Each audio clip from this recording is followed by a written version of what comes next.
Welcome back, ladies and gentlemen. Say hi, monkey. Hi, monkey. Hi, Paul. Sit him to one side.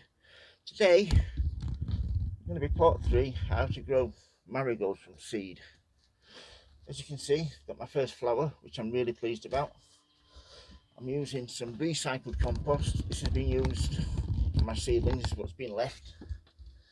I've got rid of all the leftover seedlings, dried it out in the sun, and then damped it off a little bit. It should be really nice, less for potting on. So what I'm going to be moving them into is these 9cm plastic pots. So first thing I need to do is just fill a few of these up. You don't want much in here because I'm going to be getting these. You can see this one. As you can see here, a really nice healthy root system there. And what I'll do with these is, because these are a little bit too long, break off a little bit like so, just so it's the right height to fit in here, and then just simply a little bit more. It's not going to damage them. This will soon recover from this. And all we need to do is then get your compost, keep your plant centered like so, give it a tap down, and then that goes to one side to be watered in. So yeah, I'm using a peat-based compost here. It's mixed in with some peat-free compost as well. It's got a bit of perlite in there as well.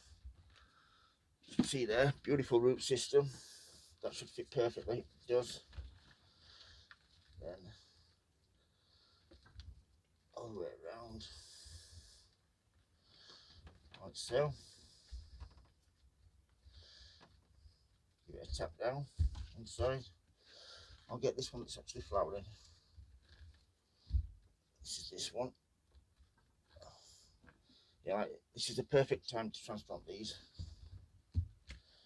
Like I said, it's not going to be the end of the world if you just have to nip off about an inch or two. There's plenty of roots and they'll recover really well. But yeah, these will go really well in my baskets and pots. I'm going to have these all around the front,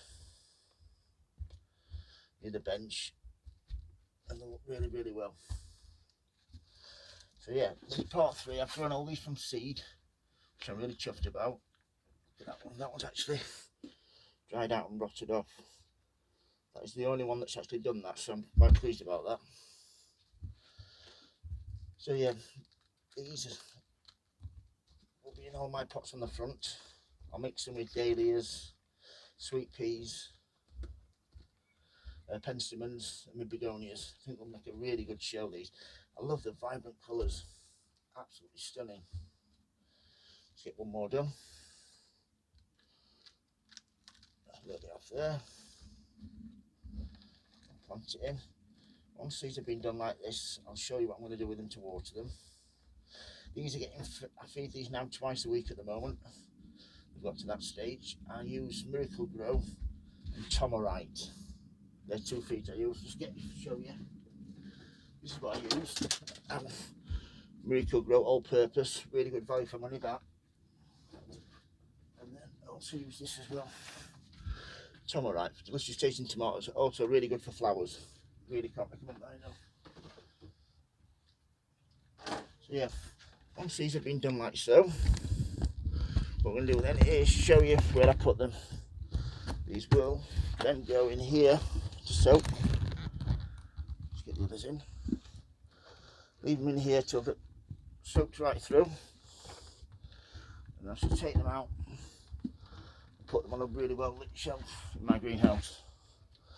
As you can see, they're flowering really well. By the time the frosts have gone, these can go out. These are going to be really robust plants. If you have any questions how to grow these, please don't hesitate to ask, folks. Anything about marigolds, please don't hesitate to ask. If you like the videos, please subscribe. And as always, happy sowing, happy growing. Say bye, monkey. Bye, Paul. Bye, monkey. Bye, mate.